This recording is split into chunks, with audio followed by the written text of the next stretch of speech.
Halo dan selamat datang kembali di Ruang Dosen. Hari ini saya sangat antusias karena kita akan melakukan bedah akademis yang cukup mendalam mengenai salah satu keajaiban rekayasa medis modern, yaitu hemodialisa. Dalam sesi pembelajaran kali ini, kita tidak hanya akan melihat hemodialisa sekadar sebagai sebuah mesin, melainkan sebagai sebuah sistem penunjang kehidupan ekstrakorporel yang sangat kompleks. Kita akan mengupas tuntas prinsip-prinsip fisikokimia ketat yang memungkinkan mesin ini menyelamatkan nyawa jutaan orang setiap harinya. Jadi, mari kita mulai. Ada 5 poin utama dalam agenda kita hari ini, mulai dari pengantar terapi pengganti ginjal, prinsip fisikokimia dasar, komponen sistem hemodialisa, dinamika aliran dan akses, hingga akhirnya kita akan membahas adekuasi dan kesimpulan klinisnya. Kita masuk ke bagian pertama, yaitu pengantar terapi pengganti ginjal. Di sini kita akan melihat konteks klinis dari gagal ginjal tahap akhir atau ISRD dan gangguan ginjal akut atau AKI. Secara klinis, hemodialisa, atau yang sering kita singkat sebagai HD, tentu bukanlah sekedar alat cuci darah biasa. Ini adalah sebuah metode terapi pengganti ginjal fungsional. Poin krusialnya begini, mesin ini harus mampu mengambil alih peran yang sangat rumit dari filtrasi glomerulus alami tubuh kita. Ia bertanggung jawab penuh atas regulasi homeostasis, menyingkirkan toksin uremik yang bisa berakibat fatal, dan menyeimbangkan elektrolit. Hebatnya, semua itu dilakukan di luar tubuh pasien melalui sirkulasi ekstrakorporeal. Untuk memahami solusi medis ini secara utuh, kita memang harus menyadari terlebih dahulu betapa kritisnya kegagalan organ ginjal ini bagi kelangsungan sistem homeostasis manusia. Sekarang, mari kita lanjut ke bagian kedua. Prinsip fisikokimia dasar, atau sederhananya, ilmu fisika di balik ginjal buatan. Anda mungkin bertanya-tanya, bagaimana tepatnya hukum-hukum alam bisa direkayasa untuk menggantikan organ biologis? Tentu saja, mesin hemodialisa tidak beroperasi menggunakan sihir. Mesin ini bertumpu sangat kokoh pada 3 pilar utama perpindahan massa dan cairan, yaitu difusi, ultrafiltrasi, dan konveksi. Mari kita bedah satu persatu proses ini untuk melihat bagaimana ketiganya bekerja secara harmonis di dalam sirkuit. Pembagian tugas di dalam sistem ini dirancang dengan sangat brilian. Pertama, kita punya difusi. Ini adalah proses pergerakan zat terlarut dari kompartemen darah yang sangat padat akan limbah, seperti urea dan kreatinin, bergerak menuju cairan dialisat melintasi membran.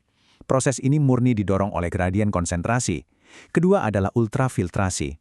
Pada pasien gagal ginjal yang mengalami kelebihan cairan ekstrim yang bisa memicu edema paru atau hipertensi mematikan, mesin ini menciptakan tekanan hidrostatik negatif. Tekanan ini secara harfiah akan menarik kelebihan air keluar dari darah. Nah, yang ketiga adalah konveksi atau solvent drag. Saat air ditarik dengan deras melalui ultrafiltrasi tadi, ia akan ikut menyeret toksin-toksin berukuran sedang yang terlalu besar untuk bisa berpindah hanya dengan metode difusi murni. Jadi, ketiga hukum fisika ini bekerja serentak demi mempertahankan kelangsungan hidup pasien. Masuk ke bagian ketiga, mari kita lihat komponen sistem hemodialisa dan anatomi rekayasa dari mesin ini. Inilah sang bintang utama dalam proses kita, yaitu dialyzer. Sering juga kita sebut sebagai ginjal buatan. Secara akademis, bentuknya adalah sebuah tabung silinder yang menampung ribuan serat membran semi-permeable yang dikenal dengan istilah hollow fibers. Material penyusunnya, seperti polisulfon, wajib memiliki tingkat biokompatibilitas yang sangat tinggi. Membran ini memiliki pori-pori mikroskopis yang sudah dirancang dengan tingkat presisi matematis. Tujuannya, untuk membiarkan air dan zat toksik berukuran kecil bisa lewat dengan mudah, namun secara mutlak memblokir sel darah dan protein esensial penyokong kehidupan seperti albumin agar tidak ikut terbuang percuma. Tentu saja, darah tidak bekerja sendirian di dalam dializer. Pasangannya adalah cairan dialisat. Ini jelas bukan air biasa, melainkan cairan pencuci canggih yang direkayasa khusus agar komposisinya menyerupai plasma darah manusia yang normal, namun tanpa limbah metabolik. Cairan ini sangat kaya akan elektrolit dan yang paling penting, mengandung agen dapar atau buffer seperti bikarbonat. Fungsinya adalah untuk mengoreksi kondisi asidosis metabolik kronis yang sering dialami oleh pasien ginjal. Sebagai tambahan referensi akademis global, misalnya seperti yang dicatat dalam Handbook of Dialysis karya Doug Girdas, aliran cairan dialisat ini umumnya dipompa dengan kecepatan tinggi, berkisar antara 500 hingga 800 ml per menit. Hal ini dilakukan demi memastikan clearance atau pembersihan zat sisa bisa berjalan sangat optimal. Bagian keempat, kita akan membahas tentang dinamika aliran dan akses untuk memaksimalkan efisiensi clearance.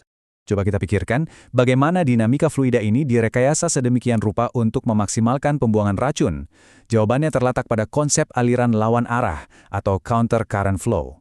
Jadi darah dan cairan dialisat itu dipompa masuk ke dalam dializer dari ujung yang berlawanan. Kenapa tidak searah saja? Karena jika searah, konsentrasi darah dan dialisat akan segera mencapai titik keseimbangan di tengah jalan, dan akibatnya proses difusi pun akan berhenti. Dengan menggunakan aliran lawan arah, darah di setiap titik di dalam tabung akan selalu bertemu dengan cairan dialisat yang jauh lebih bersih, yang konsentrasinya lebih rendah. Konsep ini memastikan gradien konsentrasi, yang merupakan motor penggerak utama dari difusi, tetap berada pada titik maksimalnya dari awal hingga ujung dialiser. Ini adalah sebuah desain rekayasa mekanis yang luar biasa efisien. Akan tetapi, untuk bisa mencapai tingkat efisiensi tersebut, kita dihadapkan pada tantangan angka ini, 200 hingga 400 ml per menit. Ini adalah debit aliran darah konstan yang mutlak diperlukan untuk mempertahankan sirkulasi ekstrakorporal. Bayangkan saja, vena perifer biasa di lengan Anda pasti akan kolaps jika darah disedot secepat ini. Oleh karena itulah, pasien mutlak membutuhkan jalur akses vaskular khusus yang direkayasa secara anatomis. Nah, rekayasa vaskular tersebut umumnya hadir dalam dua bentuk utama. Pertama, kita punya akses permanen melalui arteriovenous fistula atau di lapangan sering disebut Cimino. Ini merupakan sebuah penyambungan bedah yang menggabungkan aliran bertekanan tinggi dari arteri langsung ke dalam vena. Hasilnya, vena tersebut akan melebar dan menebal sehingga mampu menahan tekanan aliran darah yang masif tadi.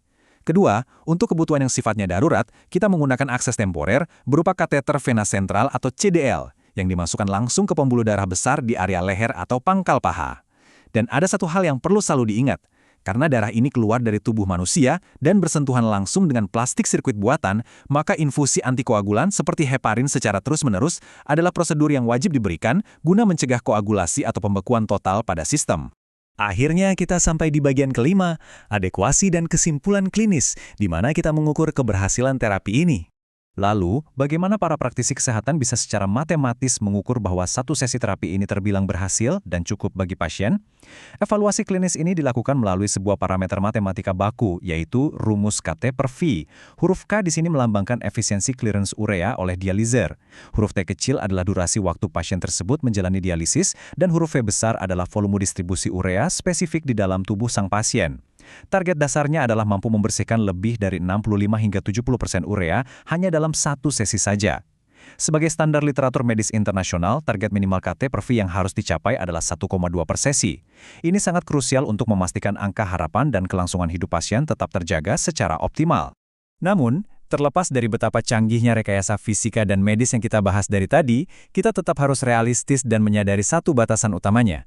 Mesin cuci darah ini pada dasarnya sebatas menggantikan fungsi ekskresi mekanis aja, ia belum bisa mereplikasi fungsi kelenjar endokrin ginjal alami, contohnya seperti mensintesis hormon eritropoietin yang tugasnya memproduksi sel darah merah. Oleh karena itu, hemodialisa adalah terapi penunjang kehidupan yang masih sangat menuntut pasiennya untuk mematuhi manajemen farmakologis dan aturan nutrisi yang sangat ketat di luar jadwal sesi terapi mereka. Hal ini membawa kita pada sebuah pertanyaan provokatif sebagai penutup kajian ilmiah kita hari ini. Dengan batasan-batasan konvensional tadi, apakah Anda tertarik untuk mengkaji lebih mendalam tentang inovasi selanjutnya, yakni perbedaan antara hemodialisa konvensional dengan hemodefiltrasi atau HDF yang saat ini mulai menjadi standar perawatan baru? Silakan ajak penonton untuk subscribe channel ini, Ruang Dosen, bila senang dengan video seperti ini. Aktifkan lonceng untuk mendapatkan notifikasi bila ada video terbaru, klik like, dan share video ini jika dirasa bermanfaat untuk menyebarkan ilmu pengetahuan ke orang lain. Terima kasih atas perhatian akademik Anda, dan sampai jumpa di ruang diskusi kita selanjutnya.